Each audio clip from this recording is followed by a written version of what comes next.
Okay, right. So the topic which was supposed to be taken by me is that importance, because I am the professionally, basically I am a occupational therapist.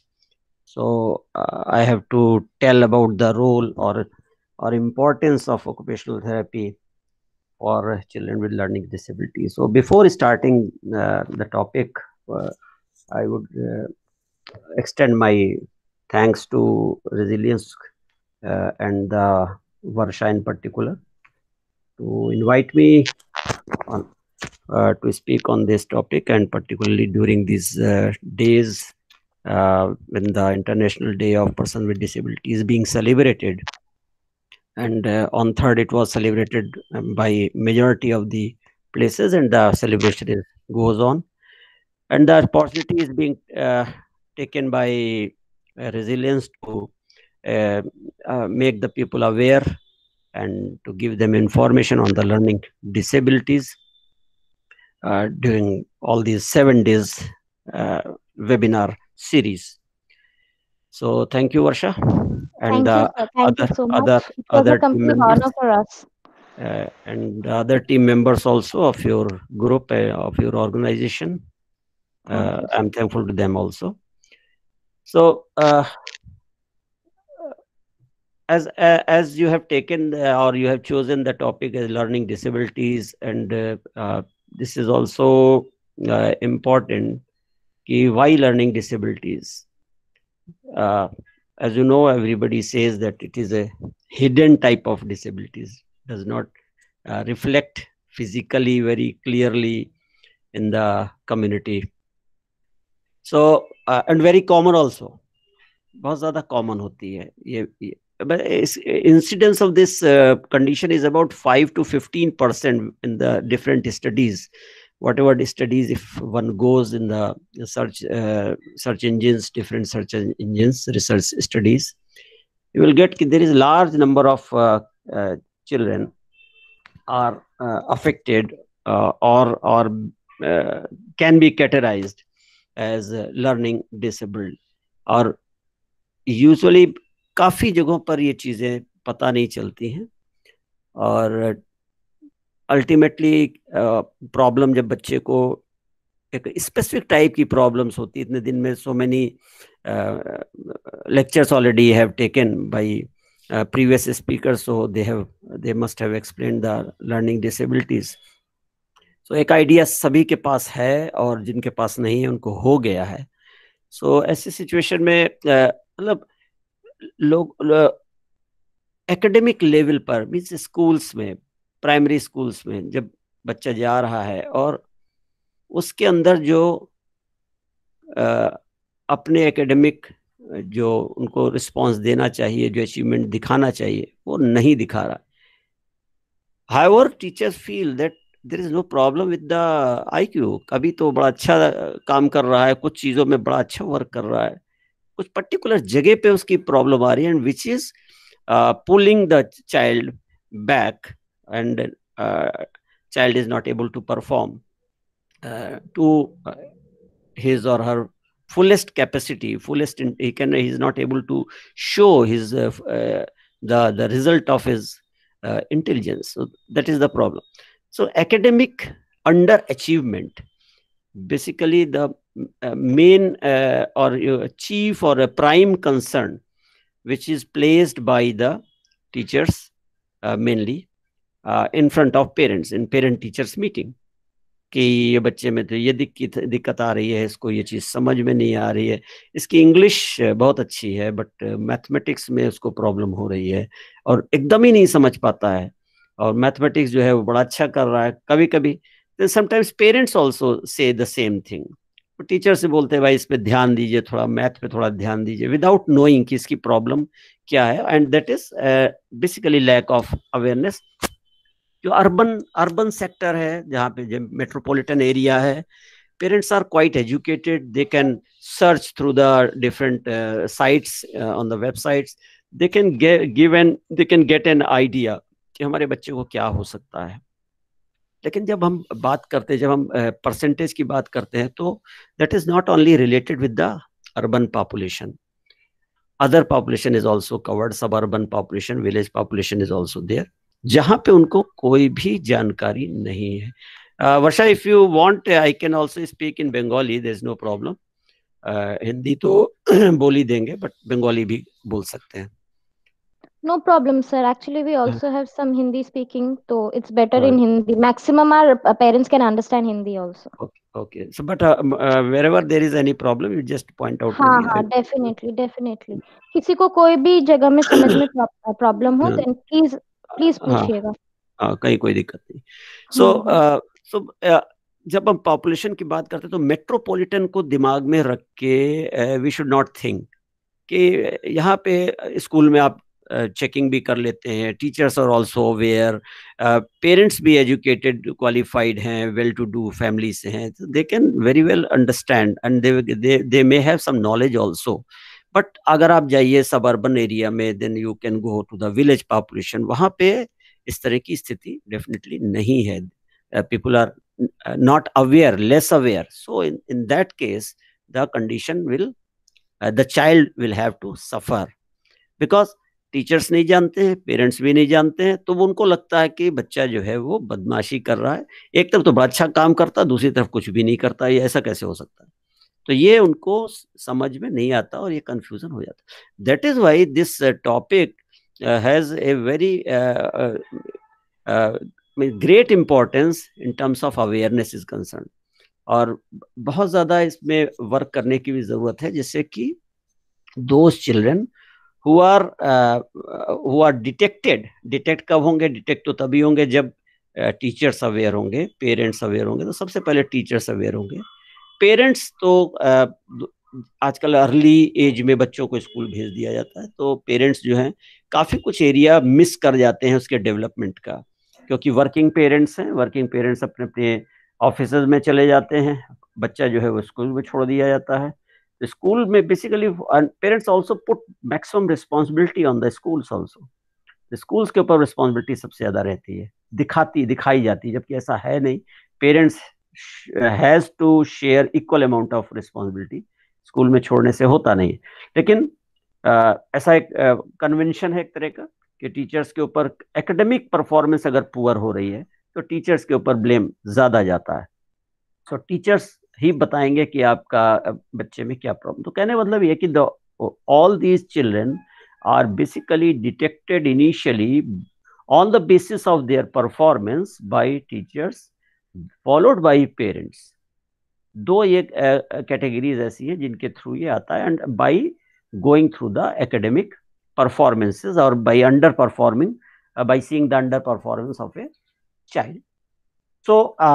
तो ऐसा बच्चा जब कभी भी है या ऐसा बच्चा कभी रिपोर्ट होता है जिनकी जो पॉपुलेशन है वो बहुत ज़्यादा है, कम नहीं है. अगर हम मिनिमम 5% भी ले लें तो 5 out of 100, और अगर हम 15% पे चले जाएं जो हायर लेवल है तो out of 115. So 15 children affected with the LD out of 100 is quite a big number. तो इसका मतलब ध्यान देने की ज़रूरत है. तो इसीलिए इम्पोर्टेंट हो जाता है टॉपिक. सेकंड थिंग आती कि हम अगले जो स्लाइड्स हैं हमारी उसमें हम ये बताएंगे कि पहला तो ये है कि लर्निंग डिसेबिलिटी जो है वो क्या है. लर्निंग डिसेबिलिटी सबको पता है, डेफिनेशन सबको मालूम है. इसमें क्या चीज़ हमने खास ली है इस स्लाइड में, हमने जानबूझ के खास ली. वो क्या है कि when a child is recognized as a learning disabled child, तो उसकी definition as per RPWD act, जो कि हमारे लिए ज़्यादा इंपॉर्टेंट है. बहुत से लोग ये बोल सकते हैं कि नहीं, यूएस में एक ऑर्गेनाइजेशन है उसने डिफाइन किया है. Parents are not concern with the definition कि लर्निंग डिसेबिलिटी की डेफिनेशन क्या है. दे आर मोर कंसर्न कि अब हमारे बच्चे को अगर आपने लर्निंग डिसेबिलिटी बता दिया है तो अब क्या करें. क्वेश्चन उनका ये है. तो एक्ट में उनको ये जानना जरूरी है कि there is a right to person with disabilities act 2016, जिसमें लर्निंग डिसेबिलिटीज को under category of intellectual disabilities लिया गया है. तो दिस इज इंक्लूडेड. इसका मतलब क्या हुआ कि these type of children has some definite rights which they can claim from the society, from the government. ये इंपॉर्टेंट चीज है। लर्निंग डिसेबिलिटी क्या होती है, क्या नहीं होती है, दिस में भी एकेडमिक इंटरेस्ट। हम लोग जो पढ़ रहे हैं, जो हम लोग प्रोफेशनल हैं, हमारे लिए ज्यादा वैल्यू रखता है। पेरेंट्स के लिए क्या वैल्यू रखता है कि ये लिख नहीं रहा है, ये पढ़ नहीं रहा, अब हम क्या करेंगे, क्या होगा इसका, कैसे काम करेगा, आगे लाइफ में अपना ठीक से रह पाएगा कि नहीं, इंडिपेंडेंट रह पाएगा कि नहीं, कौन सी फैसिलिटीज हैं गवर्नमेंट में, क्या है। तो first of all the parents should be told or should be aware, or and professionals also should be aware that this condition has been included in the Right to Persons with Disabilities Act 2016। इसके अंदर ये included है। फिर उसके बाद secondary आता है कि what is that definition. Definition में सभी को पता है, कई बार लोगों ने सुना भी होगा। जस्ट एक बार हम और पढ़ देते हैं, सिर्फ वही line. Heterogeneous group of conditions where in there is a deficit in processing language. तो प्रॉब्लम कहाँ पे? प्रोसेसिंग में। सीपीयू गड़बड़ है, ब्रेन में कहीं गड़बड़ी है, सीपीयू गड़बड़ है, कंप्यूटर का सीपीयू गड़बड़ है, यानी प्रोसेसिंग उसकी रॉन्ग हो रही है। तो डेफिसिट्स इन प्रोसेसिंग लैंग्वेज, स्पोकन और रिटन, किसी भी फॉर्म की लैंग्वेज जो है उसमें प्रोसेसिंग में प्रॉब्लम है। And that may manifest itself as a difficulty to comprehend, speak, read, write, spell, or to do mathematical calculation, and includes such conditions as perceptual disabilities, dyslexia, dysgraphia, dyscalculia, dyspraxia, and developmental aphasia. So many associated conditions are also there. So parent ने जब बताया कि हमारे बच्चे को ये problem है, and when the child was diagnosed और child was marked as a child having learning disabilities, it means that child has come or has rights in our country under the RPWD Act 2016। ये एक important चीज उनके लिए जानने की हो जाती है, उनको डेफिनेशन से उतना लेना देना नहीं। डेफिनेशन किसके लिए इंपॉर्टेंट है? Definition is important for the scholars, for the professional, की क्या होती है, पेरेंट्स के लिए उतनी इंपॉर्टेंट नहीं। बाकी जो पॉइंट्स है उसमें लास्ट पॉइंट, लाइक एलडी में be associated with other limiting conditions. This is very important for occupational therapy point of view. Other limiting condition, because in most of these children have sensory impairment too, may have association with the mental retardation. As a specific learning disability may not have any mental retardation, but sometimes it is associated also. Emotional and social disturbance, psychiatric disorder, or some other conditions, external conditions. So इन कारण से learning disability के अंदर complication और बढ़ जाता है, means the chances of their improvement further reduced if they are having this sort of associated problem. So this is about the then I should come to the occupational therapy also. So what is occupational therapy? Learning disability एक तरफ हो गई, now occupational therapy क्या करता है?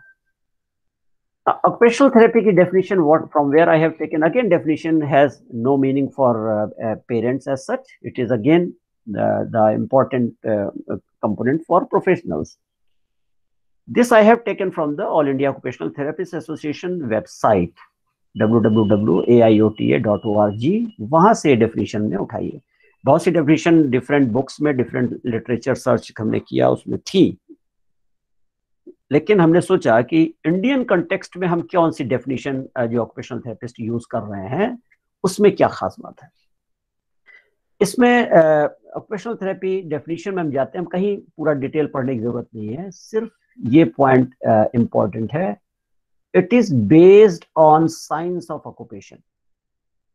occupational therapy is based on the science of occupation. Occupation means whatever activity, meaningful activity performed by a person is an occupation. Confusion होता है लोगों को, यहाँ थोड़ा सा दो लाइन और बता दें कि ऑक्यूपेशन सुनने से लोगों को एक कंफ्यूजन होता है कि ये जॉब से रिलेटेड कोई चीज़ है। जॉब से रिलेटेड नहीं है। हमने एक सेंटेंस में बोला कि मीनिंगफुल एक्टिविटी जब आप करते हैं, मीनिंगफुल का मतलब क्या है कि अगर आप आपको नॉवेल पढ़ने में मजा आता है तो इसका मतलब वो नॉवेल का पढ़ना, reading a novel is a meaningful activity for you, and at that moment of time when you are going through the a novel, it is an occupation for us. Similarly, अगर हम इसको कहते हैं कि somebody is have interest in cooking and doing some cooking, so at that moment of time, that cooking activity is an occupation for that person. So why it is important and how the person is performing, how it is satisfying to that individual person, and what are the components, what are the physical components are required to perform that cooking activity are to be understood and understood by the occupational therapist. So that is why, based on the science of occupation, तो हम लोग जब इसको थोड़ा सा और कुछ चीज बताएं कि अगर हम कोई एक्टिविटी करके हमें मजा आता है तो हम उसको बार बार करते हैं। अब हम अपना एग्जांपल देना चाहते हैं कि पोस्ट रिटायरमेंट फेज में I have developed some passion about the photography. अब that is very satisfying for me. तो हमको वो अच्छी लगती है, हम उसमें टाइम देते हैं, हम उसको पढ़ते हैं, हम उस पर वर्क करते हैं, हम उस पर लर्निंग करते हैं और उसके बाद उसमें से कुछ अच्छे पिक्चर्स लाने की कोशिश करते हैं जो कि वो हमको सेटिस्फाई करती है। So that is occupation. अब इसको करने के लिए क्या क्या रिक्वायरमेंट होनी चाहिए एक पर्सन के अंदर, एक फोटोग्राफर के अंदर, वो देख करके अगर सपोज आज को हमको कोई कहे कि आपके लिए what is the most satisfying occupation for you, तो आज की डेट में in post retirement phase I will say that bird photography and wildlife photography is the most satisfying occupation for me at present. Although I am not earning from that, so that is not a job, but वो हमको satisfy कर रही है, हमको focus रख रही है, हमारा अटेंशन लाती है, हमको रिलैक्स करती है, हमारे स्ट्रेस बस्टर की तरह काम करती है. That is occupation. So what occupational therapists do? They take occupation, they understand occupation, they understand the components of occupation, and on the basis of that they design certain goal oriented activity और उसको बढ़ाने के लिए वो different तरीके भी लगाते हैं. तो ये ऑक्यूपेशनल थेरेपिस्ट का काम है. बहुत से लोग सोचते हैं खाली एडीएल है. एडीएल नहीं है, बहुत कुछ है. पूरा lot of area is covered under this. Second para में है specific occupational services include but are not limited to preventive health, literacy, assessment, intervention in ATL, work and productive activities, play, leisure, spiritual activities, functional capacity analysis, prescription, designing and training in the use of assistive technology, adaptive equipments and splints, and environmental modification to enhance functional performance.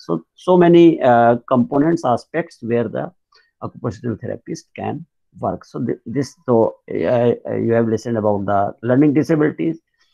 You have listened about the occupational therapy.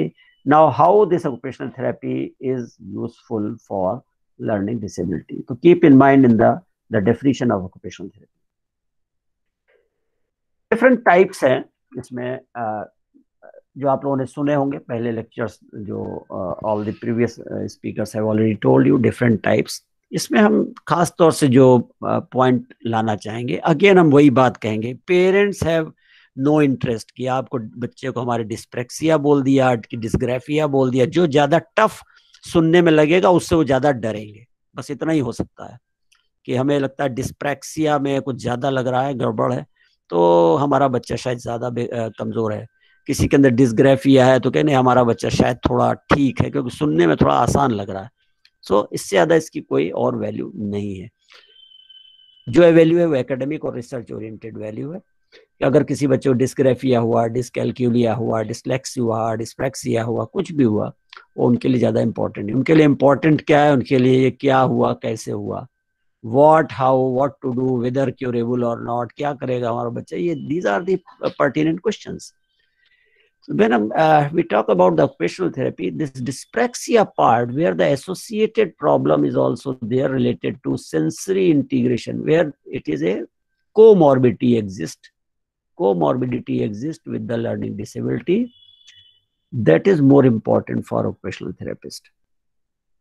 One thing one has to understand, that this condition require a teamwork, where starting from psychiatrists, clinical psychologists, special educator, occupational therapist, speech and language pathologist, sometimes vision therapist, sometimes play therapist. So many persons may be involved in a team work to develop, to improve upon the activities or abilities of a child having learning disabilities. So क्या है ये, कैसे हो गया, क्यों हो रहा है, और क्या हमें करना होगा, पेरेंट्स पूछ सकते हैं कि हम क्या करें। और फिर उनका अगला क्वेश्चन रहता है क्या लाइफ में ऐसे ही रहेगा, कैसे इसकी पढ़ाई होगी, क्या करेगा, हमने तो सोचा था हमारा लड़का डॉक्टर बनेगा तो कोई प्रॉब्लम आएगी क्या, कैसे होगा। इस तरह के क्वेश्चंस उनके लिए ज्यादा वरीसम है देन टेलिंग कि your child is having this diagnosis, dyslexia. वो डायग्नोसिस के लिए अपने बच्चे को लेके साइकेट्रिस्ट के पास गया, क्लिनिकल साइकोलॉजिस्ट के पास गया, और वहीं से पता चला उसको कि इसको डिसलेक्सिया है। अब डिसलेक्सिया है तो उसको क्या फर्क पड़ता है, पेरेंट्स को फर्क नहीं पड़ता। पेरेंट्स को फर्क इस बात से पड़ता है कि अब हम करें कि नहीं, क्या इसमें क्या इंप्रूवमेंट होगा, क्या किया जा सकता है, what are the who are the professionals who will help him, where to go, those questions are more important. लेकिन होता क्या है कि प्रोफेशनल्स के अंदर एक थोड़ी सी, हम अपने इतने साल के एक्सपीरियंस में देखा है, प्रोफेशनल के अंदर एक थोड़ी सी एक हैबिट होती है कि वो डिफरेंट टफ टर्मिनोलॉजीज को बोल करके पेरेंट्स को कहीं ना कहीं किसी ना किसी तरह से इन्फ्लुएंस करने की कोशिश करते हैं, जबकि उनको चीज़ों को आसान करके बताना है। वो ना बता करके उसका एक कॉम्प्लिकेटेड, उसका एक लंबा सा नाम दे देंगे, और जिसका असर उनके ऊपर शायद ज़्यादा रहेगा, और वो ज़्यादा होता है ना कि they don't want to lose the patient, they want to continue the patient. उनसे फीस भी आती रहेगी और उनको समझाते भी रहेंगे और नए नए नाम से बताते भी रहेंगे। तो वो एक टेंडेंसी हमने खासतौर से यंगस्टर्स में देखी है, जो ऐसा नहीं होना चाहिए। उनको इजी वे में समझाइए, कंसोल करके रखिए, जिससे कि वो अच्छे से अपने बच्चे की केयर कर सके और उसमें कोऑपरेट कर सके। ये बहुत बड़ी मतलब जरूरत की चीज है जो यूजुअली दिखती नहीं। सो डिफरेंट टाइप्स हमारे लिए और उनके लिए बताना कि ये क्या है, कैसे होगा, कहाँ जाएगा, किस तरह से उसमें इम्प्रूवमेंट होगा। जैसे ही द चाइल्ड इस तरह का कोई रिफर होता है, रिफर कहाँ से होगा, रेफरल में be from a teacher side, from a parents on his own. कभी कभी सुन के, कहीं से पूछ के, स्कूल से कहीं से डायरेक्शन मिलके भी आ जाते हैं। Sometimes they are referred by clinical psychologist, sometimes they are referred by psychiatrist, जहाँ से वो डायग्नोसिस करा के आते हैं। तो डिपेंड करता है कि कहाँ पे वो बच्चे को लेकर गए, किस स्टेज पे लेके गए, एंड कौन से डॉक्टर के पास गए जिसने उनको कहा कि आपके बच्चे के अंदर ये प्रॉब्लम, मेन प्रॉब्लम, लेकिन मेन जो परफॉर्मेंस रिलेटेड प्रॉब्लम है वो स्कूल से ही आती है, एकेडमिक से आती है। जब ऑक्यूपेशनल थेरेपिस्ट के पास का इन्वॉल्वमेंट होता है, जिस स्टेज पर भी हो, डायरेक्ट लेवल पर हो, एज ए टीम हो, या किसी ऑर्गेनाइजेशन के अंदर हो जहाँ टीम है उसमें हो, so first of all the occupational therapist they try to evaluate these are different functions. Evaluation का मेथड सबका लगभग, जितने प्रोफेशनल्स हैं उनका सबका लगभग एक जैसा ही है बेसिकली, कि वो पेरेंट्स का इंटरव्यू लेते हैं, या जो भी उस बच्चे की देखभाल कर रहा है उसका भी हेल्प लेते हैं पेरेंट्स के अलावा। टीचर्स का जो है, अगर उनको कुछ वर्जन मिल जाए that is better. They go through the different academic reports also, कि स्कूल में क्या हुआ, कहाँ पे क्या प्रॉब्लम आ रही है, उसकी कॉपीज, उसकी कुछ पेपर्स देख करके कहाँ पे दिक्कत आ रही है, just to understand that. Sometimes they need to observe the child.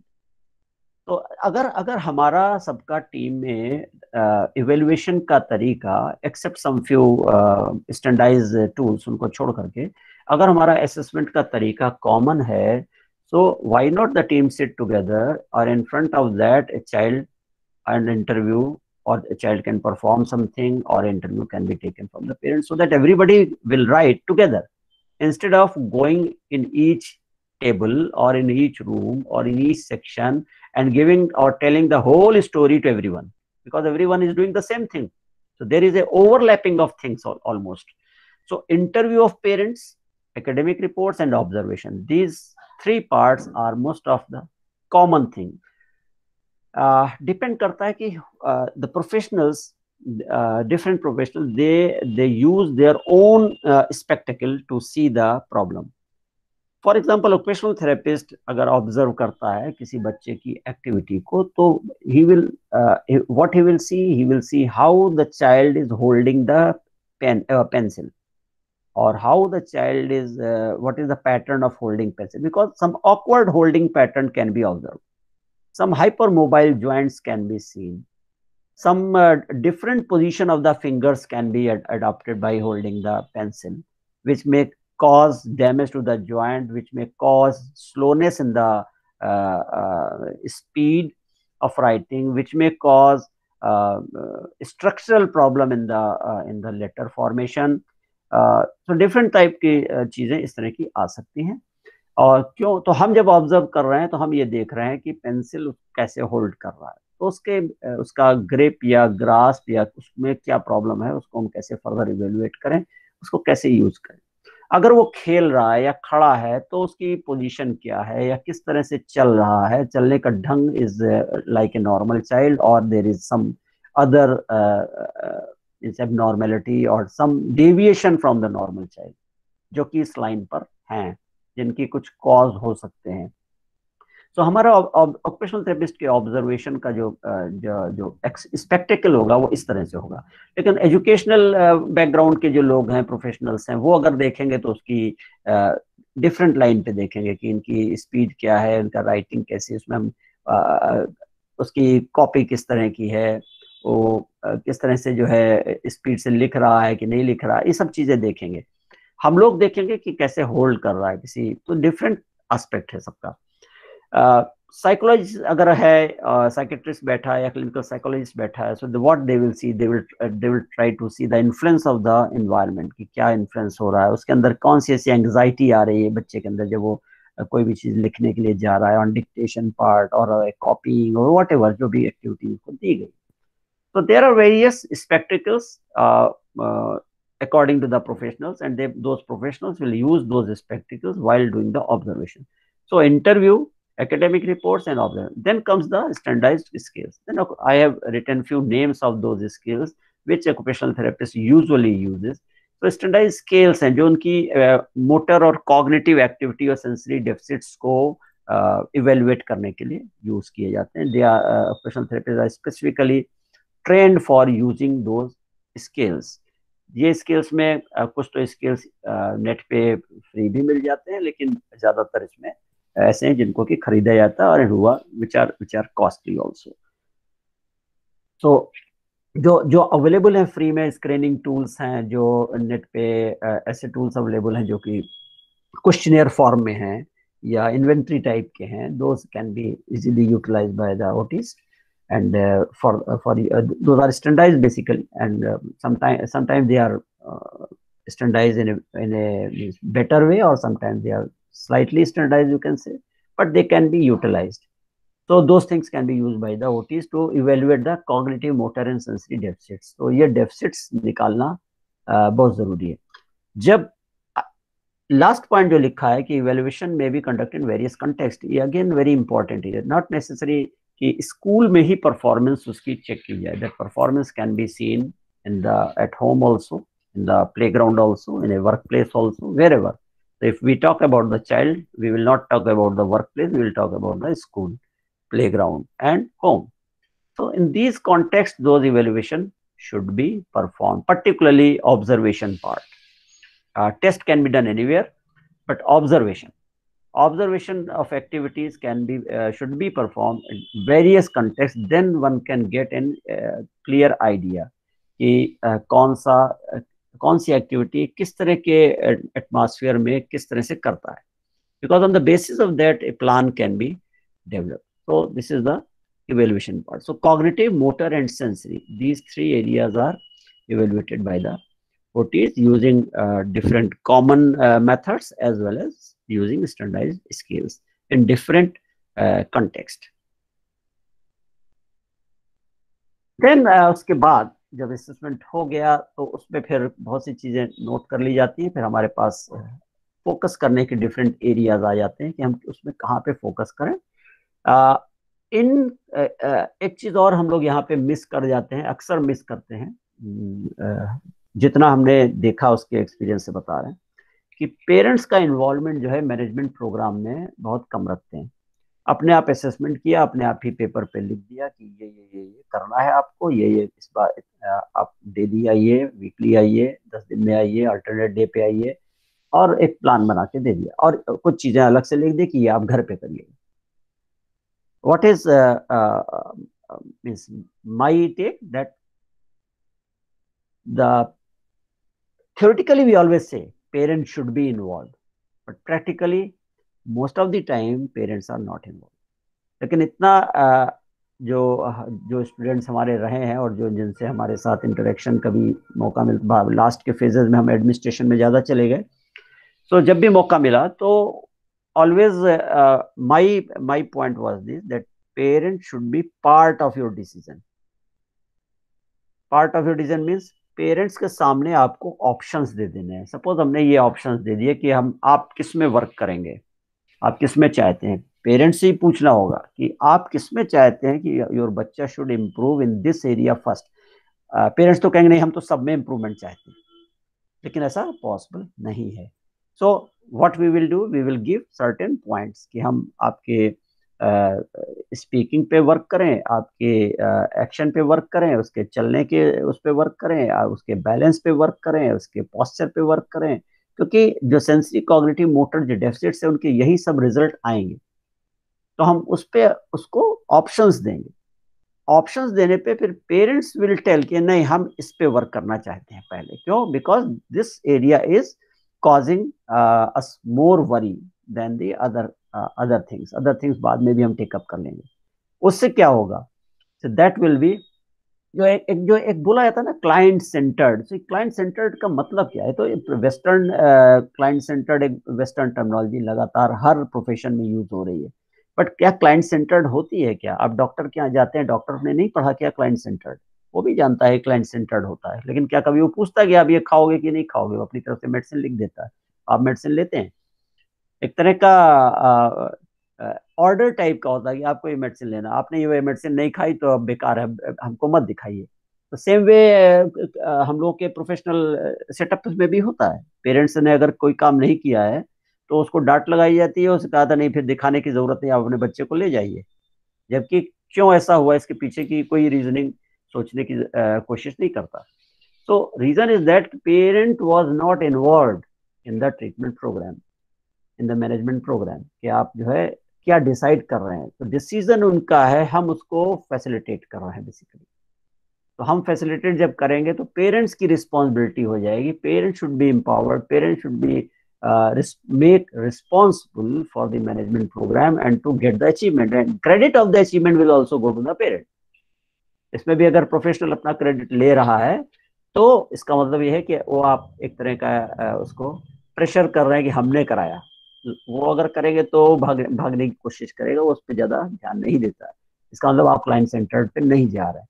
तो क्लाइंट सेंटर्ड का जो रियल मीनिंग यही है कि आप ऑप्शन दीजिए कि दीज आर दी प्रॉब्लम्स, इस प्रॉब्लम में हम कौन सा पहले टेकअप करें, क्योंकि सारी चीजें एक साथ टेकअप नहीं की जा सकती.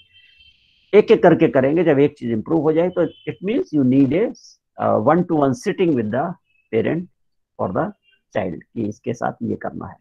When parent will come to that target कि हम इसको डेवलप करना चाहते हैं और इसमें इस अमाउंट तक अगर हो जाता है तो हम सेटिस्फाई हैं, तो क्या होगा कि पेरेंट्स को भी समझने का और प्रोफेशनल्स को भी ये समझने का मौका मिल जाएगा कि हम किस लेवल तक लेके जाएं और कितना रियलिस्टिक है. ठीक है. सो ये सारे एरियाज हमारे रहेंगे कि लर्निंग उसको कैसे वो लर्न कर, हम अगली स्लाइड्स में दिखाएंगे जो इम्पोर्टेंट एरिया है. तो एक्टिविटीज ऑफ डेली लिविंग वाला पार्ट, इसमें काफी लोग वर्क करते हैं सेल्फ केयर को लेकर के, खासतौर से ओवरलैपिंग है with the special education and with the OTs. लेकिन जो अच्छा समझे, जो अच्छा करा ले, जिससे पेरेंट्स जो है समझ में पाए, इसीलिए टीम वर्क की जरूरत है. अब होता क्या है कि स्पेशल एजुकेटर ने कुछ और बता दिया, स्पेशल थेरेपिस्ट ने कुछ और बता दिया, पेरेंट कंफ्यूज घूम रहा है. जिसका ज्यादा प्रेशर है, जिसका ज्यादा इन्फ्लुएंस है, उसकी बात वो मान रहा. सीधा सीधा मतलब इसका ये, उसको वो भी कंफ्यूज रहता है कि हमें क्या करना है. तो when we are calling it as a team work, it means common system में वर्क होना है. There is no separate entity of any professional, what I think. So these are the area of focus जो कि रहेंगे किसी भी बच्चे में, डिपेंडिंग अपॉन, बिकॉज जो उसकी प्रॉब्लम डिफरेंट तरह की हुई है उससे ये सब एरिया अफेक्ट होंगे. प्ले एंड लेजर 2 बार लिख दिया गया, वो it should be once. And social participation, work, learning and independence and participation in the activities of daily living. Learning वाला एरिया क्या है? In learning, the OTs has to evaluate and improve the individual's ability to cope with the demands of different academic settings through efficient information processing, improving organizational abilities. ये सब बहुत theoretical है, हम इस पर बहुत ज़्यादा जाना नहीं चाहते, लेकिन जस्ट एक आइडिया के लिए कि लर्निंग में क्या पार्ट है, वर्क में क्या रिलेशन है, वर्क में क्या चीज़ें, खास तौर से this punctuality, work relationship, complying with the rules, norms of the work. Why I am talking about the work? Because learning disabilities does not affect only children. It may continue in the adult age also when the person is working. So this is not the only problem of the childhood. It may continue with the adulthood also. So adult person, if he is working, so at workplace उसको सारी कुछ चीजें, कुछ habits चाहिए, कुछ skills चाहिए. So those skills are also taken care of by the occupational therapist. Like आप कहीं काम करने जाते हैं तो पंक्चुअलिटी चाहिए, एक रिलेशनशिप सबके साथ होनी चाहिए, जो हमारे जो को-वर्कर्स हैं, एंड कुछ रूल्स हैं, कुछ नॉर्म्स हैं उस वर्क प्लेस के, उसको फॉलो होना चाहिए. This type of understanding should be और need to be developed among the person with learning disability. So here I am using the word person with learning disability, not the child. Child वाली जो area है वो तो school और play ground और इन सब चीज़ों से रिलेटेड है, लेकिन अगर एडल्टहुड में आ गया है तो that will continue, that will be continue at the work place also. तो इम्पैक्ट जो उसका लर्निंग डिसेबिलिटी का चाइल्डहुड में था, that may continue in the work place also when he attains the adulthood. तो वर्क वाला area, play and leisure, this is related to children mainly, but leisure activities are related with the adulthood also. So different type के evaluation of play skill, leisure pattern, cultivation, development of leisure opportunities, fostering internal control, satisfaction from play and leisure activities. These are the areas where occupational therapist can work. For example, guidance regarding adapting activities, clubs to suit the needs and strengths of the, क्या कहाँ पे किस तरह के area में उसको अच्छा लगता है, किस तरह के एरिया में वो जो पर्सन है वो ज़्यादा कंफर्ट फील कर रहा है, ज़्यादा अच्छा परफॉर्म कर रहा है, तो वो एरिया खोजना, वो area by observation, by talking, by interacting, because the child is also having good IQ most of the time. तो आप उनसे आप बात करने से बहुत चीज़ें पता चल जाएंगी कि उसको क्या अच्छा लगता है, क्या कहाँ पे अच्छा परफॉर्म कर सकता है.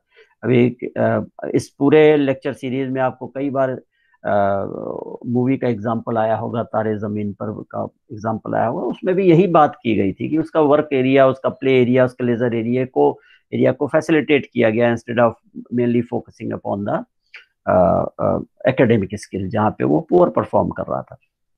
So that movie was basically a good movie for awareness point of view. So play and leisure. Then social participation is also an important area for all. We all social persons. So हम लोगों को सबको एक दूसरे से बात करना, मिलना जुलना सबको अच्छा लगता है. स्कूल लाइफ में और ज़्यादा, और एडल्ट होने पे डिफरेंट वे में. So that social skill must be present. अगर शुरू में ही उसको जो बिकॉज ऑफ अंडर परफॉर्मेंस जो उसके ऊपर स्ट्रेस आया and which has resulted into some psychological issues with the child, that may continue. और उसके अंदर जो डिप्रेशन है, अभी लास्ट लेक्चर में हम डिप्रेशन के बारे में सुन रहे थे कि डिप्रेशन भी बच्चों में होता है, तो डिफरेंट एंग्जाइटी है, तो इस तरह के बहुत से इश्यूज जो डेवलप हो जाते हैं, that restrict the social participation of a person, of a child.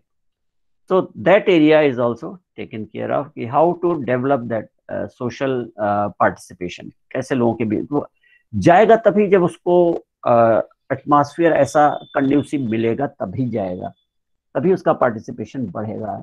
वहीं पे वो अपने को जब वो अपने स्ट्रेटेजीज डेवलप कर लेगा कि हम अपने को सेल्फ एक्सप्रेस कर सकें, हम अपने को थोड़ा कॉन्फिडेंट फील कर रहे हैं, ऐसे समय पे ही इंटरेक्शन बढ़ता है. Otherwise even in normal course also, learning disability की बात छोड़ दी, even in normal course also, if you are not feeling comfortable in a certain group of people, you will not talk, you will remain silent. And आप जितने ज्यादा चाहे जितने अच्छे परफॉर्मर हो किसी भी चीज के, you will not be able to perform. और आपका performance even you can not able to interact, आप वहाँ बात भी नहीं कर पाएंगे, आपकी बात भी थोड़ी अजीब सी होगी, एक हेजिटेंट उसके अंदर कंपोनेंट हो सकता है. तो those things may be there. So social participation always comes when you feel yourself confident, when you feel that you can express yourself, when you feel that you are having your strong self identity. So various those psychological component, if they are means strongly present in you, then only you can, in a positive way, then only you can involve in the social participation. So those areas are to also be taken care by the OTs.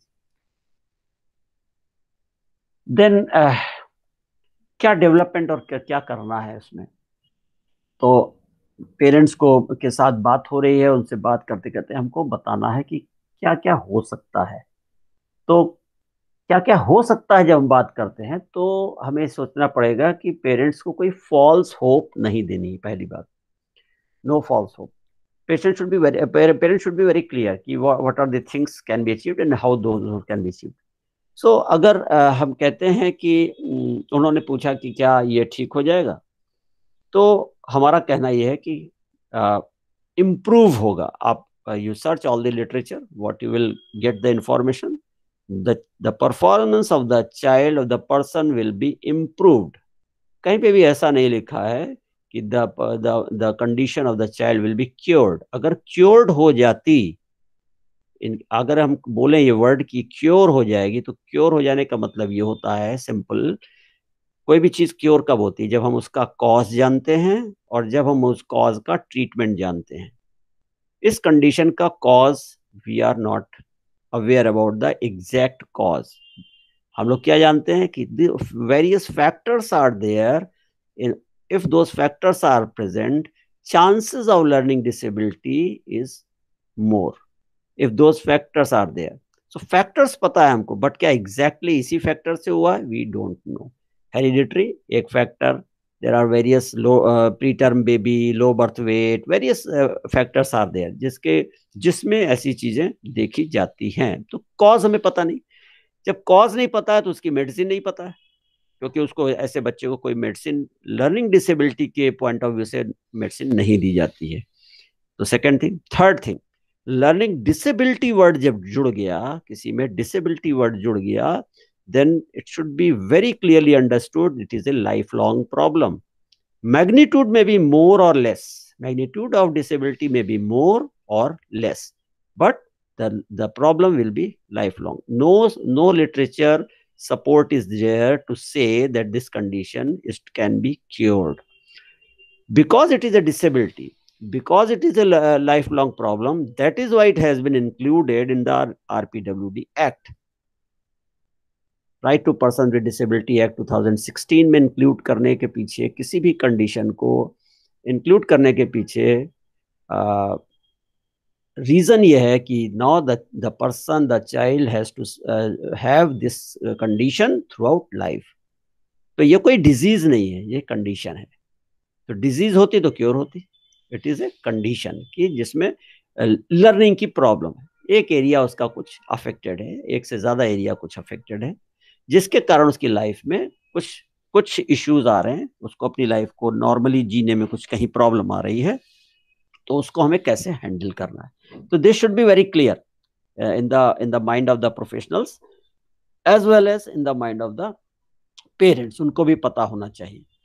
तो अब parents को आप कह दो कि there is no cure, ये एक sentence एक हार्श सेंटेंस है, ये हम लोग प्रोफेशनल आपस में बोल सकते हैं, but it is a very harsh sentence.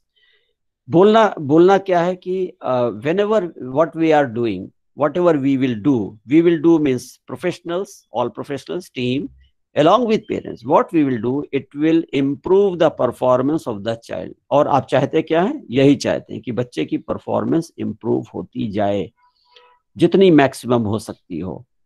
तो इसका मतलब क्या हुआ कि हम लोग ये डिफरेंट कंपोनेंट्स, कॉग्निटिव स्किल्स, उसके higher cognitive skills, executive function, self management function, और उसके जो स्पेसिफिक स्किल हैं जो चाहिए, इन सबको डेवलप करने की कोशिश करेंगे।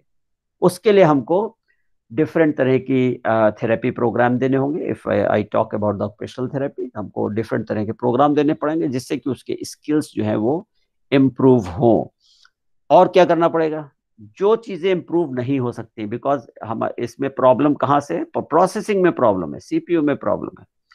सो प्रोसेसिंग की प्रॉब्लम को सपोर्ट, जिस लेवल की प्रोसेसिंग बच्चे में अवेलेबल है, हम उसको उसी लेवल का एटमॉस्फेयर देंगे, उसका एनवायरमेंटल चीज ऐसी देंगे जिससे कि वो अपनी परफॉर्मेंस को उसमें आसानी से कर सके।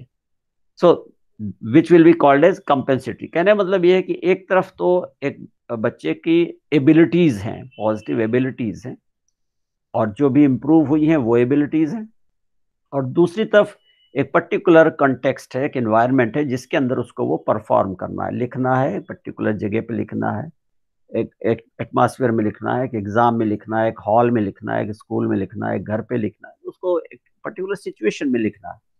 दूसरा क्या हो सकता है कि उसको पढ़ना है तो किस समय पढ़ना है, कैसे पढ़ना है, तो एक उसका भी एक एटमॉस्फेयर है। तो हम उस एटमॉस्फेयर को कितना कंड्यूसिव बना सकें।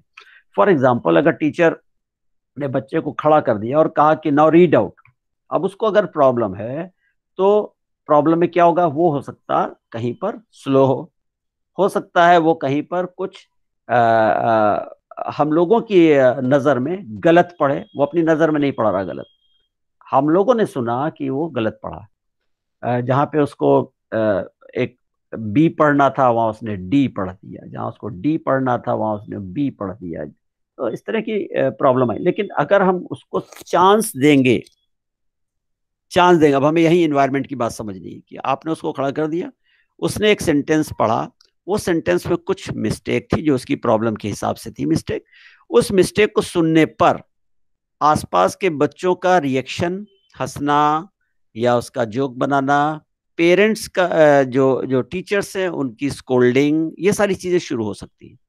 ये जब शुरू होंगी तो उसको वो, इसका मतलब क्या हुआ कि आपने उसको कंड्यूसिव एटमॉस्फेयर नहीं दिया, अपनी प्रोसेसिंग जो उसका प्रोसेस चल रही है ब्रेन में उसको चांस नहीं दिया, उसको पहले से ही हर्ट कर दिया।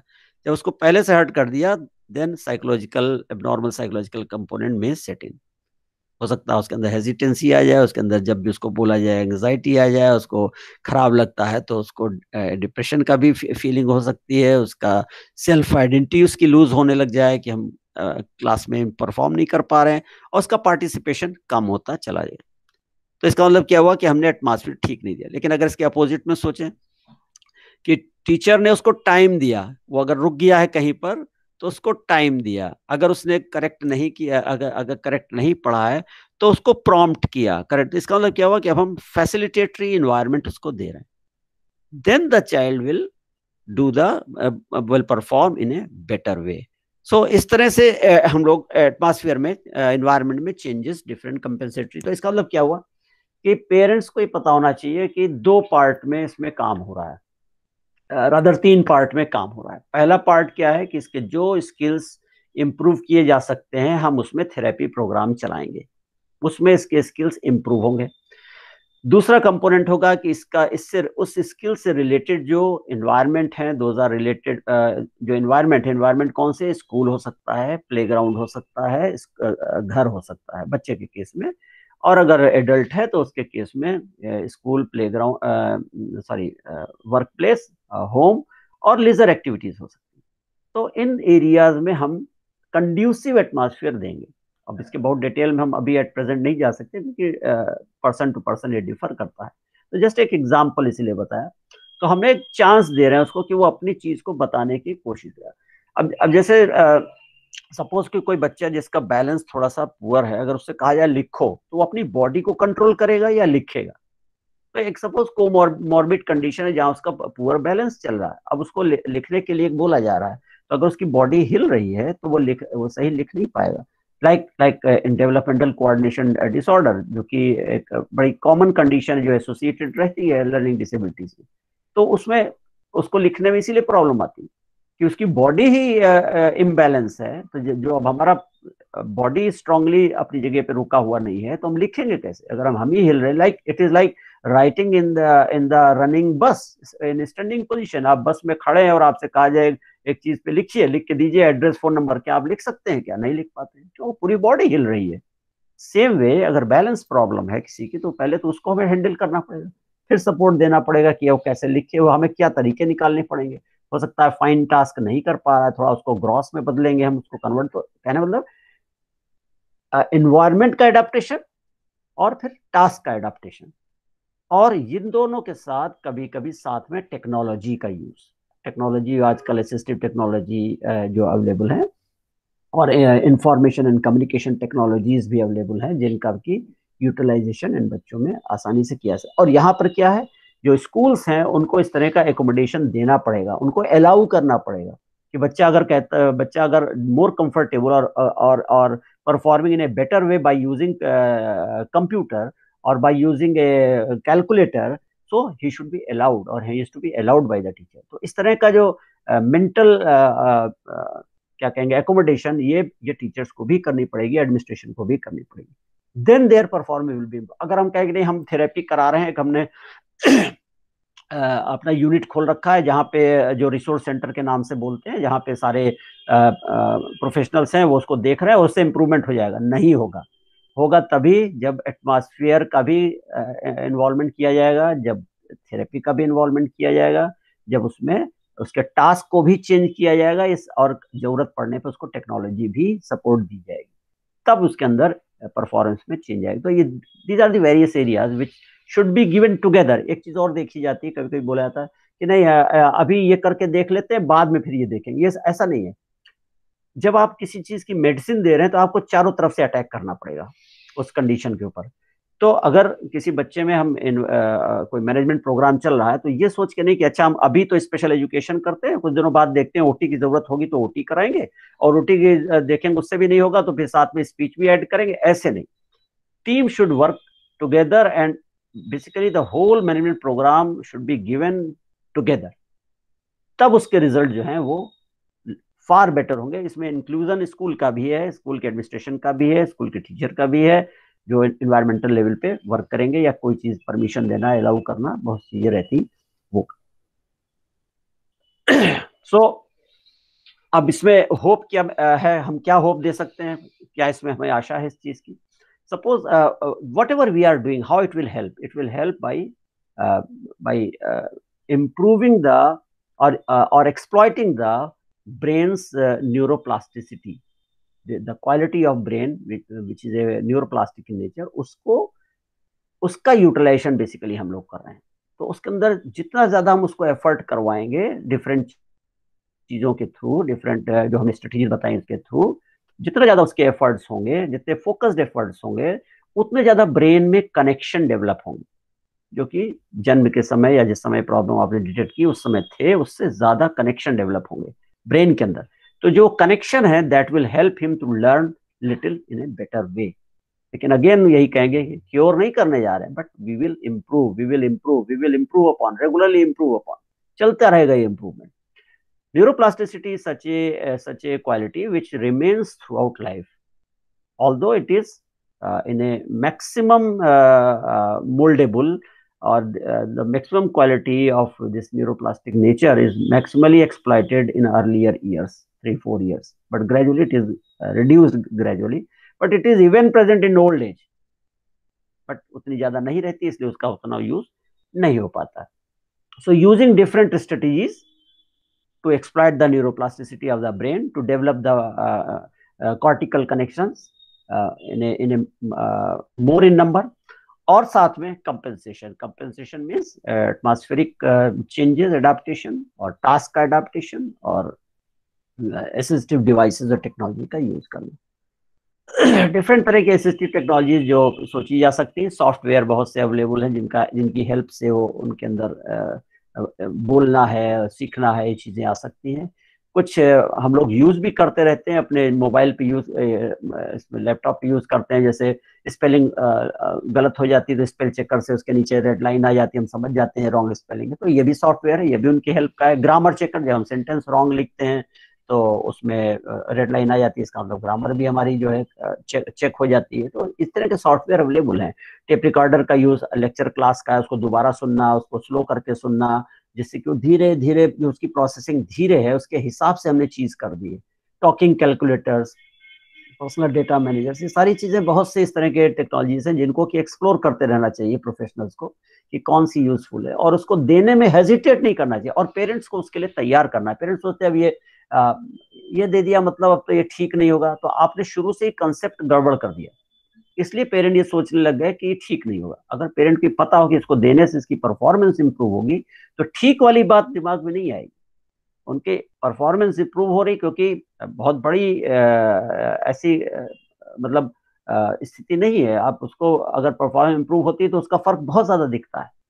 तो परफॉर्मेंस इंप्रूव होगी, अगर ये पेरेंट्स सोचेंगे तो आपका काम आसान हो जाएगा। लेकिन अगर आपने पहले से जिस तरह से तैयार किया है, तो पेरेंट्स कह रहे हैं नहीं अब हम ये देंगे, तो बाद में आप सजेस्ट कर रहे हैं और पेरेंट्स सोचेंगे नहीं अब देने से तो इसका मतलब ठीक नहीं होगा, तो इसका मतलब वाली स्टेटस में नहीं आना है। पहले से ही पता होना चाहिए कि हम जरूरत पड़ने पे ये चीजें देते चलेंगे जिससे उसको आराम रहेगी। तो these are the technology part. फिर आरपीडब्ल्यूडी एक्ट का प्रोविजन उनको डेफिनेटली पता होना चाहिए, उनको डेफिनेटली एक अपना सर्टिफिकेट, एक डिसेबिलिटी सर्टिफिकेट बनवाना चाहिए बच्चे के लिए, कभी भी हेजिटेट ना करें, डेफिनेटली ले लें, क्योंकि आरपीडब्ल्यूडी एक्ट तभी एप्लीकेबल है जब बच्चे के पास डिसेबिलिटी का सर्टिफिकेट है। अगर सर्टिफिकेट बच्चे के पास नहीं है तो आरपीडब्ल्यूडी एक्ट उसके ऊपर एप्लीकेबल नहीं है, उसको कोई फैसिलिटी नहीं मिलेगी। तो किसी भी तरह की फैसिलिटी लेने के लिए, जैसे और फैसिलिटी हमने इसमें बहुत सी लिखी नहीं, जैसे राइटर की फैसिलिटी, जैसे प्रॉम्प्टर की फैसिलिटी जो रहती है एग्जामिनेशन टाइम में, एक्स्ट्रा टाइम मिलने की फैसिलिटी जो गवर्नमेंट की रहती है कि आपको एक्स्ट्रा टाइम दिया जाएगा बच्चे को, ये सारी चीजें तभी मिलेंगी जो कि आरपीडब्ल्यूडी एक्ट के अंदर हैं। वो आपके राइट में तभी आती हैं जब आप उसके लिए एलिजिबल हैं, और एलिजिबल है मतलब आपके पास डिसेबिलिटी सर्टिफिकेट है। जो डिसेबिलिटी सर्टिफिकेट, इसका मतलब क्या हुआ कि प्रोफेशनल्स को ये जानकारी भी देना बहुत जरूरी है पेरेंट्स को कि they should go for having a disability certificate definitely if the child has been diagnosed properly by a psychiatrist or a clinical psychologist और फ्रॉम द गवर्नमेंट साइड, जो भी जो सिस्टम है उसके हिसाब से अगर उसको डायग्नोसिस किया गया है तो उसको एक सर्टिफिकेट लेना है। अगर सर्टिफिकेट नहीं होगा तो कोई भी राइट उसका नहीं बनेगा under this act, he can not get anything, वो फिर अपने उस पर चलता रहेगा। तो इसमें जैसे कुछ पॉइंट्स हमने दे रखे हैं, जैसे कि जॉब का रिजर्वेशन है, स्कूल में एडमिशन का रिजर्वेशन है, ये सारी चीजें, फ्री एजुकेशन का रिजर्वेशन है, ये सारी चीजें अवेलेबल तभी हैं when the child has obtained a disability certificate. तो ये बताना भी जरूरी है कि they should take the disability certificate. So with this, I conclude.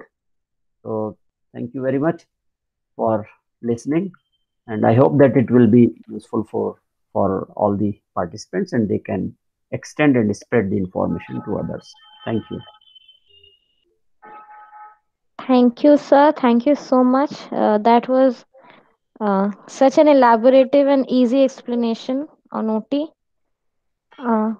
I would request questions from the participants. Yes, Vandita ma'am, you have raised your hand. You have any question? You can unmute yourself, please.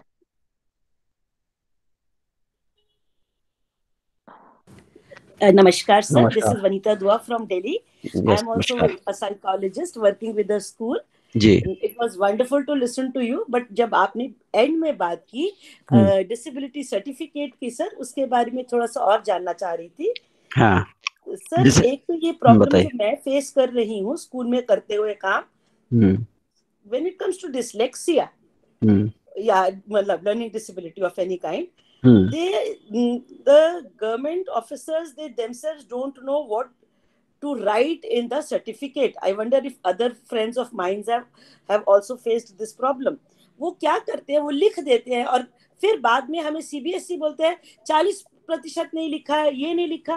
कभी कभी लगता है specially in case of learning disability बच्चों पे थोपा जा रहा है, झूठ बोल रहे हैं, हमें चालाकी किया जा रहा है और जबरदस्ती हम पेरेंट्स बेचारे। अब तो क्या है, जो बाहर क्लिनिकल साइकोलॉजिस्ट काम करते हैं वो लिख के देने लग गए, whether it is true or not. This is what I have faced, sir. With your experience and your expertise, I would request that this has to be checked immediately. Sir, okay. I have done my doctorate from Delhi University. I'm a psychologist working in the clinical setting also. अगर मुझे भी कहेंगे मेरे पास भी RCI number है, मैं भी लिख सकती हूँ। मैंने इसीलिए the day I joined school, that was 22 years back, मैंने बाहर इंडिपेंडेंटली काम करना ही छोड़ दिया। I get my reports done from government hospitals. Hmm. But yet again, since last 2 years, I think I can see Varsha ji nodding head. This is being faced by many of us now. Yes. Definitely. This has to be checked. LD के अंदर definitely ये problem काफी लोग face कर रहे हैं, सही बात है. और this is again lack of awareness among the doctors even. Not only Problem वहाँ पे doctors, है. sir, especially CBSC. CBSC has all the clerks, they only check this part. They don't know the real meaning. They don't know anything.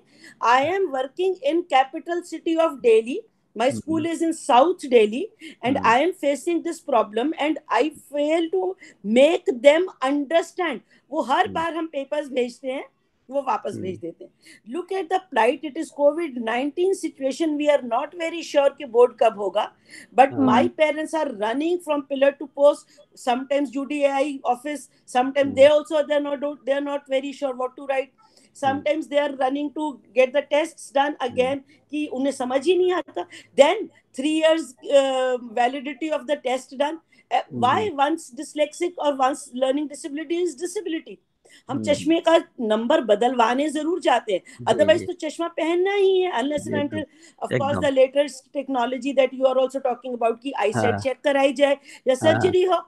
ये दो चीजें मेरे को इतने सालों से on every platform I have shared and discussed.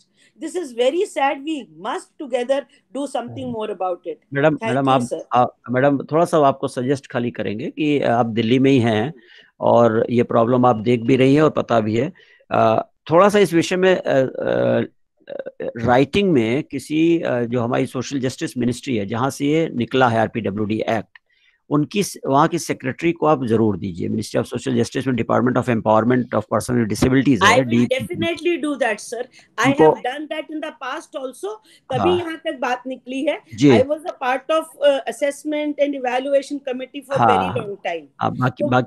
बाकी आपको सिस्टम तो पता है, थोड़ा डिले होता ही है जब कभी इस अवेयरनेस की बात आती है डॉक्टर के लेवल पे, और चाहे CBSE की आप बात करें वहाँ पे भी, जबकि तो थोड़ा वो भी पार्ट है. और आप किसी अगर ऑर्गेनाइजेशन में हैं तो कहीं ना कहीं आप कोलैबोरेटिव प्रोग्राम भी कराइए अवेयरनेस के, और you invite those people, those doctors and CBSE professional persons कि वो आकर के उस प्रोग्राम में अवेयर हो. आके चाहे वो 1 घंटे बैठे, बट वो अवेयरनेस उनकी बढ़ेगी and that will help them. तो थोड़ा जस्ट ये थोड़ा ऑप्शंस फाइंड आउट करिए अपने डेली में. मुझे बहुत अच्छा लगा. That is why I brought it to your notice because this is our 4th डे, right? So till last 3 days we were talking only about the let's say that was also very important. We were talking about the technical part only.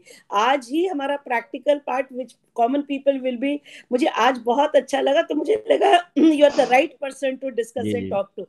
So thank you for listening to me, and you have given me another hope and courage कि मैं दोबारा शुरू करूंगी लिखना. और एक चीज बता बंद कर दिया था लिखना. और एक चीज बता दें, खाली आप ही नहीं लिखिए, आप अपनी तरफ से अब तो देखिए PM पोर्टल है, ग्रीवेंस पोर्टल है. अगर उस पोर्टल पे कोई भी आदमी लिखता है तो रिलेटेड मिनिस्ट्री में वो लेटर जाता है, और जब वो रिलेटेड मिनिस्ट्री में जाता है तो मिनिस्ट्री ऑफ सोशल जस्टिस का लेटर है ये कंसर्न जो है, तो सोशल जस्टिस से, ये हेल्थ का नहीं है, इसको हेल्थ के डायरेक्शन में नहीं ले जाइएगा, इसको सोशल में ले जाइएगा. तो सोशल में क्या है, जो मिनिस्टर है he is very sensitive, very good person, and secretary also very sensitive. Secretary lady है वहां पर अभी, और कभी भी आप चाहो तो दिल्ली में जाके मिल भी सकते हो उनसे. नहीं मिलना है तो आप ग्रीवेंस सेल में पेरेंट्स से डलवाइए अपनी ग्रीवेंस. आप देखिएगा उस पर रिजल्ट आएगा. प्रॉमिस कि I am going to work on it. This is उसमें रिजल्ट आएगा. And I think the organization here where we on this platform where we are, I will request them to also join hands and let's do something more about it. Sure, ma'am, for sure. We are always with you all.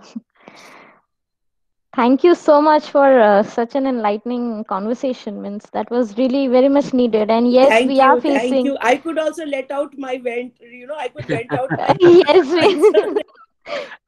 Actually practically देखा जाए तो disability की field में ये ज्यादा बड़ी problem है. Theoretically और हम लोग बहुत कुछ पढ़ लेते हैं, बुक्स हैं, नेट है, बहुत कुछ पढ़ते रहते हैं, बट जब वो फील्ड में जाते हैं ग्राउंड लेवल पर तो इतनी प्रॉब्लम्स आती हैं कि जिसको समझना बहुत जरूरी है, और उसमें हम लोगों का डेफिनेटली सपोर्ट मिलना चाहिए.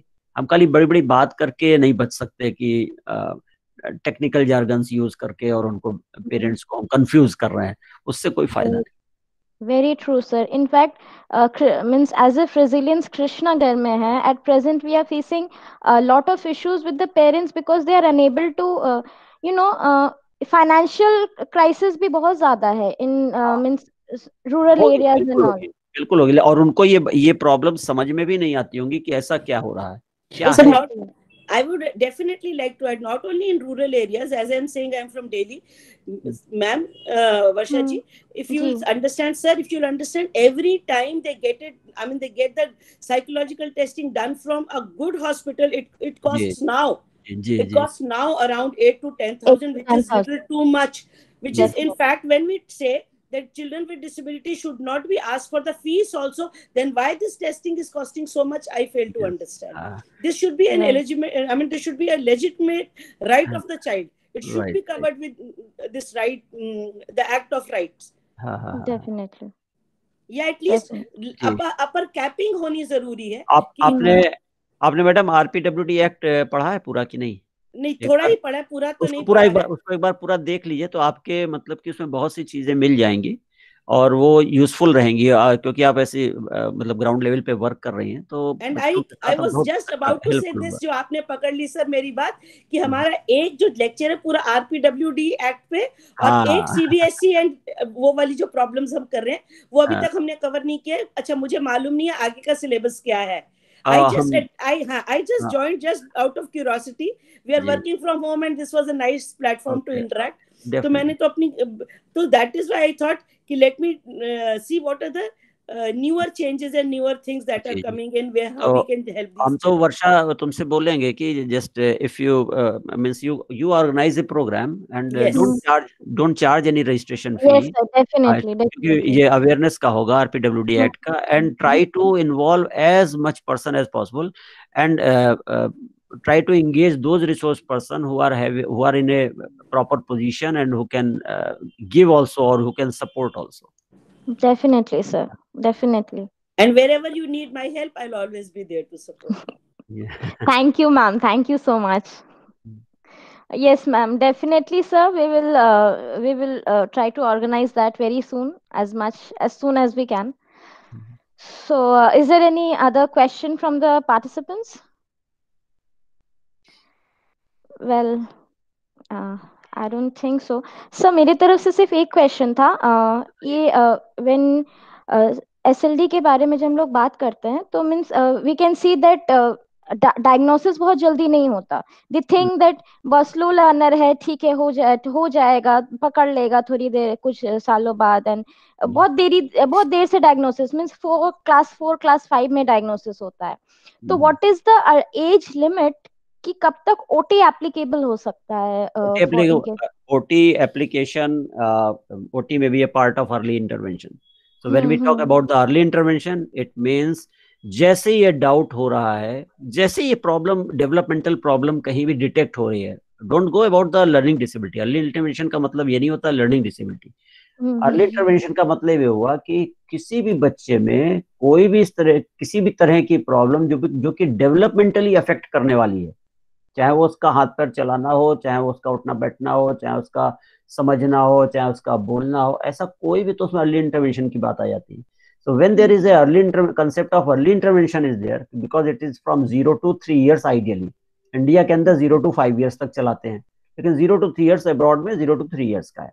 तो चलिए हम यहाँ 0 to 5 भी मान लेते हैं। तो 0 to 5 में अगर हमें वर्क करना है, तो ये again it is a team work. तो बिना ये सोचे कि ये एलडी जा रहा है या एससीपी जा रहा है या ऑटिज्म जा रहा है, किधर जा रहा है, बिना सोचे हमें अर्ली इंटरवेंशन करना है। Because early intervention is not the diagnosis based, it is a problem based. Problem based, right. तो जब हमारी प्रॉब्लम पता चल रही है कि बच्चा जो है उठ नहीं, चल नहीं पा रहा, बैठ नहीं पा रहा, टर्न नहीं ले पा रहा, गर्दन नहीं उठा पा रहा, या हम ये देख रहे हैं कि बच्चा टाइम पे स्पीच उसकी नहीं आई है, या ऐसा लग रहा है कि उसका आई कांटेक्ट नहीं है, मतलब हम डिफरेंट कंडीशन एज्यूम करके चल रहे हैं। डायग्नोसिस कोई नहीं है, डायग्नोसिस सिर्फ इतनी है कि the child is developmentally delay, that's all, इतनी ही उसकी डायग्नोसिस है। तो उसके ऊपर इंटरवेंशन वर्क होगा। जब अर्ली इंटरवेंशन वर्क होगा, OT can also work. So OT can involve from even 0, from at the time of birth, वहां से स्टार्ट होके और चल सकता है, कहीं कोई प्रॉब्लम नहीं। तो टीम वर्क, क्योंकि इसमें सभी लोग काम कर सकते हैं, कोई भी ऐसा नहीं जो नहीं कर सकता। होल टीम एक्सेप्ट जो लोग एडल्ट में जाके वर्क करेंगे, वोकेशनल काउंसलर, उसका काम अभी नहीं है टीम में, but social worker can definitely work, वो टीम तो मेरा आ जाता है। तो इस तरह से सोच के किया सकता है। तो ये नहीं सोचने की जरूरत है कि हम 4 साल पे डायग्नोसिस होगी तब ओटी आएगा, नॉट रिक्वायर्ड। अर्ली इंटरवेंशन जब आप चला रहे हैं, और एक चीज यहाँ पे आपको बता दें कि गवर्नमेंट, अगर आप अपना organisation under disability act, RPWD act में रजिस्टर करा लेते हैं, स्टेट लेवल पर भी, स्टेट में भी होता है, तो you can take up the project. Ministry में प्रोजेक्ट है, मिनिस्ट्री ऑफ सोशल जस्टिस में प्रोजेक्ट है, अर्ली इंटरवेंशन प्रोजेक्ट है, इनको भी टेकअप किया जा सकता है। और उन वहां पे वो आपको एक टेम्पलेट देंगे कि किस तरह से आपको करना है, उसमें क्या स्टाफ रख सकते हैं, कितना पैसा उनको ऑनरेरियम क्या देना है, क्या फैसिलिटी आपको रखनी है, क्या आपके पास होनी चाहिए, कितना आपका इन्वॉल्वमेंट होगा, कितना वो देंगे, कब कब देंगे, वो जो फंड है। You can get the fund and you can run A early intervention clinic. At present, the ministry is very much eager to develop early intervention center. और मिनिस्ट्री का अपना खुद भी एक एक्शन प्लान है जिसमें वो कई जगह पे अर्ली इंटरवेंशन सेंटर चलाने जा रहे हैं आने वाले समय में। और बिना एनजीओ के कोई भी गवर्नमेंट का प्लान सक्सेसफुल नहीं होता है। शर्त यही कि एनजीओ समवॉट ऑनेस्टी के साथ वर्क करें उनके साथ, और उनसे फंड भी ले और वर्क भी करें, दोनों काम करें। मिनिस्ट्री देने को तैयार है। आप उसकी साइट पे जाइए, आपको बहुत सी एक्टिविटी मिलेगी where you can involve as a NGO person. I am telling you कि आप चाहो तो उसमें इन्वॉल्व हो सकते हो, लेकिन उससे पहले कुछ प्रिपरेशन लेनी होगी। तो any time at any age you can include the OT, there is no problem. Condition देखिए, अगेन ओटी बोलने से ओटी वर्क करने लग जाएगा, ऐसा नहीं है। The person has to be very skilled, चाहे वो साइकोलॉजिस्ट हो, चाहे वो ओटी हो, चाहे वो स्पेशल एजुकेटर हो। खाली क्वालिफिकेशन होने से वो अर्ली इंटरवेंशन में वर्क करने लग जाएगा, नॉट नेसेसरी। उसके अंदर क्या वो पैशन है, क्या उसके अंदर वो स्किल है, क्या उसके अंदर वो नॉलेज है कि छोटे बच्चों को हैंडल कर सके, ये जरूरी है। तो जब उसने अपनी पढ़ाई लिखाई की है किसी प्रोफेशनल ने, तो उसने अपने को कैसे डेवलप किया है, अपनी नॉलेज को कैसे गेन किया है, कैसे उसको अपडेट कर रहा है, देन ही कैन बी और she can be involve anywhere. तो हम लोग के यहाँ सबसे बड़ी प्रॉब्लम तो यही है कि हम लोग डिग्री लेके तो निकलते हैं, लेकिन वो स्किल जो है नहीं ले पाते जो चाहिए। समस्या वहां पर है। बिल्कुल सर, बिल्कुल। ठीक है, तो I think we should conclude here. Yes, sir, definitely. Thank you, sir. Thank you so much. It was great pleasure to listen to you today. Thank you. Thank you all, and thank you to participants.